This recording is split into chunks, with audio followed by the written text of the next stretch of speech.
कुछ भी बोलने पर कोई कहे ऐसे समय भगवत प्राप्ति हो जाएगी, ऐसे प्रिय प्रीतम मिलेंगे तुम्हें। हाँ, उनको बोलने दीजिए। अपने को और पुष्ट होना है कि नाथ परीक्षा ले लो, मैं आपको छोड़ने वाली नहीं। अंदर ही अंदर से प्रभु आप कितना भी कष्ट दे लो, हम जानते हैं आप भी इनको प्रेरित कर रहे हो, आप कितनी भी परीक्षा ले लो, मैं आपकी ही निष्ठा में रहूंगी। राधा राधा राधा राधा, खत्म कर। यहाँ कोई झगड़े की जरूरत, अलग अलग जगह धर्म का स्वरूप निर्णय में आता है नहीं? तो अपने लोगों को यहाँ सहन करना है, यहाँ हमारी हानि नहीं होने वाली। हम उसमें भी भगवत भाव करके हट जाते हैं, प्रसंग नहीं करेंगे, हट जाते हैं, उपेक्षा कर दे। अब मान लो घर में ही कोई पति है, मान लो अगर ऐसा करता है तो उसके लिए हमने उपाय बताए। कंठी कह रहा नहीं धारण करना, हटा दिया। तिलक नहीं धारण करना, जी नहीं धारण। पूजा में नहीं बैठोगे, हाँ जी ठीक है। जितनी देर सामने है उनकी सेवा कर रहे, अंदर से राधा राधा जप रहे और एकांत में रो रहे हैं, हे प्रिया प्रीतम आपने ही संग दिया है, अब हम बाहरी आपके ये सब लक्षण नहीं धारण कर, लेकिन हृदय मेरा आपका है, निश्चित भगवत प्राप्ति हो जाएगी। जब हम कह रहे थे तुम्हें क्या चिंता कर दी? मतलब आप कहीं ना कहीं शिष्यत्व भाव आता है ना संतों पर कि मैं इनका शिष्य, तो बात मानोगे तभी तो भाई, बात तभी रंग लाएगी जब आप शिष्यत्व भाव लाओगे। गीता जी तभी उपदेश दिया भगवान ने, मित्र भाव से नहीं दिया। जब नीचे उतर कर साष्टांग दंडवत में बोले शिष्यस्तेयं साधिमाम त्वं प्रपन्नम, मैं आपकी शरण में हूं, आपका शिष्य हूं, तब गीता उपदेश हुए। यदि झगड़ा हो रहा है तो उस समय हमें शांति धारण करनी है, बाहर में कोई पूजा नहीं करेंगे। राधा राधा राधा तो रोना आएगा, प्रभु आप देख लीजिए, निश्चित भगवत प्राप्ति हो जाएगी। भगवान के भाव को समझिए। हम अंदर ही अंदर, अगर हमारे घर का माहौल बिगड़ रहा है तो हमें नहीं बिगाड़ना है, उनमें भी भगवान है, हम उनके सामने बिल्कुल संसारी बन के रहेंगे और अंदर से राधा राधा रटेंगे और एकांत में प्रभु के लिए रोएंगे, बढ़िया बात बन जाएगी। अब हम झगड़ा थोड़ी करें, अब इतनी निष्ठा आया तो जैसे मीरा जी रत्नावती की मूड मुड़ाया बैठ गए, चाहे प्राण ले लो, न कंठी हटेगी न तिलक हटेगा। अब ये तो घर घर में झगड़ा शुरू हो जाएगा, नहीं शुरू हो जाएगा। अगर पति ऐसा है तो ऐसी माहौल वृत्ति है तो हमको अपनी बाहरी भक्ति को गौड़ कर देना चाहिए, आंतरिक भक्ति को मुख्य कर देना चाहिए, जिससे झगड़ा ना हो। अब दूसरा उपाय तिलक लगाने का, सूखी रज ले ली, ऐसे कर लिया, बिल्कुल नहीं लगा और संस्कार भी हो गया, गुरु आज्ञा का भी उल्लंघन नहीं हुआ। अच्छा कंठी की बात, तो जब चले गए तो गले में से छुआ करके उसे छाती से लगा के रो, देखो प्रभु ऐसी परिस्थिति दी है आपने कि मैं, भगवान सब जाने, पक्का आपके ऊपर प्रसन्न हो जाएंगे। भक्त चतुर होता है, राम ही भजे थे चतुर। लंका में विभीषण जी राज दरबार में रावण की बैठ करके सभा में महान भक्ति कर ले गए, नहीं कर ले गए? तो हमको ये चाहिए कि भक्ति का ऐसा दिखावा में जहां झगड़ा हो रहा हो तो गुप्त कर देना चाहिए।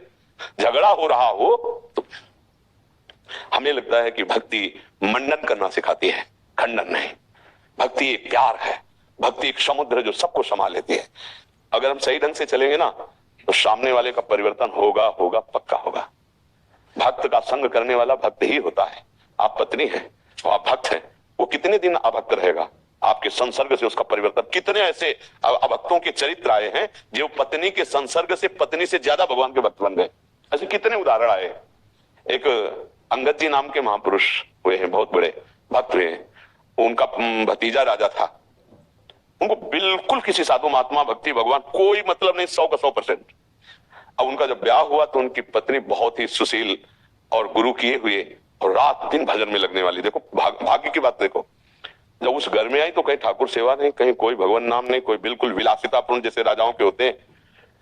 बहुत प्रवीण थी, उन्होंने बाहरी कुछ भी भक्ति का वहां कुछ नहीं किया, अंदर ही अंदर भगवान का चिंतन करते हैं। अब रोज संतों की सेवा उनके घर में होती थी, राजकुमारी थी, और उनके गुरुजी कभी कभी मिलने आया करते थे कृपा करके। अब वो सब संत सेवा नहीं, गुरु मिलन नहीं सब। तो एक दिन उन्होंने एक अपने निजी दासी से पत्र लिखकर अपने मायके भेजा, एक बार गुरुजी के दर्शन हो जाए। पर हमारे पति बिल्कुल नास्तिक हैं, बहुत संभाल करके दासी से कहा जब वो ना हो तब उनको लाना। तो राज दरबार चले गए थे, गुरुजी आए तो चरणों में अभिषेक करके भगवान की तरह पूजा करके उनको आसन पे बैठाल के आप चरणों में बैठी थी और उपदेश वो दे ही रहे थे, इतने में वो आ गए और वो बिल्कुल अश्रद्धालु थे। वह खड़े हो, ये साधुता है कि किसी भी पुरुष की स्त्री को एकांत में बैठाल कर आप उपदेश कर रहे हैं? क्योंकि उनके अंदर कोई श्रद्धा भी नहीं थी। तो उनका आप निकलिए, इसी समय महल से निकल जाए, इसमें तुम्हारी इज्जत बची रहेगी। तो उनको पहले बता दिया था, इसलिए वो मुस्कुराए और कहा बेटी धैर्य पूर्वक रहना, ये तुम्हारे धर्म की परीक्षा है, और उठे और चल दिए। ये बर्दाश्त नहीं हुआ उनकी पत्नी को। उनका मैं आपसे कुछ कह तो नहीं सकती, लेकिन आज से ना अन्न ना जल और ना आंख खोलकर आपकी तरफ देखूंगी, आप चाहे मार डालो मुझे। आपने मेरे गुरु का मेरे सामने अपमान किया, मैं जीऊंगी नहीं। अब ऐसे भूखे प्यासे रहकर अपने प्राण त्याग दूंगा। लेट गए आसन में, और वो इतनी सुंदर सुशील स्वभाव की थी कि उनका चित्त आसक्त हो चुका था। 2-4 दिन हो गए तो वो व्याकुल हो गए, पैरों के पास बैठ गए। उन्होंने कहा मैं क्षमा चाहता हूं आपसे, मुझे इतना पता नहीं था कि आपका इतना हृदय साधु संग में रंगा हुआ है, कैसे आप प्रसन्न होंगे? कैसे आप जल और भोजन ग्रहण करेंगी? मैं कभी आपके विपरीत नहीं चलूं, तो उनका आपको एक काम करना होगा, हमारे गुरु जी के आश्रम जाओ, उनको बुला के लाओ, चरण पखारो और वो प्रसाद पाए, तब हम चरणामृत पी के प्रसाद पाएंगे, अन्नदान। चले गए हो। पत्नी में अत्यंत आसक्ति होने के कारण कि ये राजी हो जाए, ये बच जाए, गए जे ही प्रसाद पवाया और उन्होंने स्वयं पाया, उनको रोना आ गया। मैं इतना नीच हूं कि ऐसे संत के प्रति ऐसी भावना, ऐसी पत्नी के प्रति ऐसी भावना, धिक्कार है हमारे जीवन को। बड़ी ग्लानि हुई। पत्नी से कहा घर में ठाकुर विराजमान करो, हम दोनों मिलकर सेवा किया करेंगे। और अगले दिन संत सेवा करवाएंगे। सब खोज करवाते गए हुए संतों को बुलाए। अरे इतने महाभागवत हो गए वो कि बिना भोग लगाए ठाकुर जी का कुछ पाते नहीं थे। बड़ा चरित्र है। राजा ने एक षड्यंत्र रचा उनको मारने के लिए, तो जो उनकी रसोई में भोजन बनाते उससे कहा जहर मिला दीजिए, जहर मिला दिया गया। राज परिवारों में ऐसा होता है। उनके सामने थाली गई, तो जो रसोई बनाने वाली थी वो निजी जन रखे जाते थे, तो उनकी बहन थी जो वैधव्य को प्राप्त हो गई थी। जब पाने को बैठे तो उन्होंने कहा, उनकी बिटिया थी जो रसोई बनाने वाली थी, कहा हम रोज उसको अपने संग पवाते हैं, आज दिखाई नहीं दे। बोले नहीं आप पा लीजिए। बोले नहीं उसको। तो उसको लगा कि जब मेरी बेटी से इतना प्यार हो, मैं छल करके राज आज्ञा से जहर मिला रहे, तो उनका भैया पाना मत, इसमें जहर मिलाया है। उनका क्यों? बोले राज आज्ञा है, अगर मैं जहर नहीं मिलाती तो मेरी गर्दन उतार दी जाती। तो उनका ठाकुर जी को भोग लग गया है?